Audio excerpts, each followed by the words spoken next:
Hi friends, আজ সকালে অফিসে যাওয়ার জন্য একটু এক্সাইটেড ছিলাম বিকজ আজ আমাদের অফিসে ছিল একটা ছোটো মতো গেট টুগেদার। কিন্তু সকালে অফিসে পৌঁছেই জানতে পারি আমাকে যেতে হবে মিটিংয়ে ক্যানিং। যাই হোক, যেতে হবে মানে তো যেতেই হবে।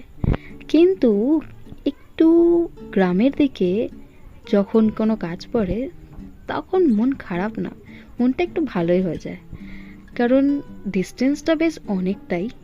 আর যেতে যেতে এই প্রকৃতির দৃশ্য দেখতে আমার বেশ ভালোই লাগে, কারণ গ্রামের এই প্রকৃতির দৃশ্য সহজে তো আমাদের দেখা হয় না। আর তারপর যদি সেই সময় প্রকৃতি এমন সুন্দর মেঘলা আকাশে ঢাকা থাকে তাহলে তো মনটা আরও ভালো হয়ে যায়।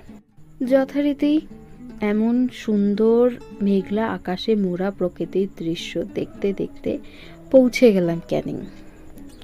কাজ অবশ্য বেশিক্ষণের ছিল না, কাজ সেরে ঘন্টাখানেকের কাজ সেরে তাড়াতাড়ি ফিরে এলাম, কারণ ওইদিকে অফিসেও চলছে গেট টুগেদারের তোড়জোড়, মনটা তো ওই দিকেও পড়ে আছে। যাই হোক, ঘন্টাখানেক পর আবার প্রকৃতির দৃশ্য দেখতে দেখতে, মেঘলা আকাশে মোড়া প্রকৃতির অপরূপ দৃশ্য দেখতে দেখতে ফিরে এলাম অফিসে। তখনও গেট টুগেদারের আয়োজন জোর কদমে চলছে। এতটা জার্নি করে ফিরেও যে এতটুকু ক্লান্ত ফিল হয়নি, কারণ ওই যে এক্সাইটেড ছিলাম গেট টুগেদারের জন্য।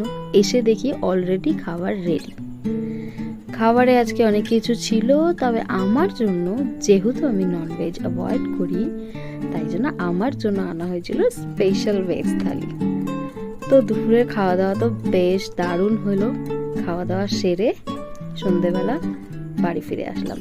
খাওয়া দাওয়া, জার্নি সব কিছু নিয়ে আজকের দিনটা বেশ দারুণ কাটলো।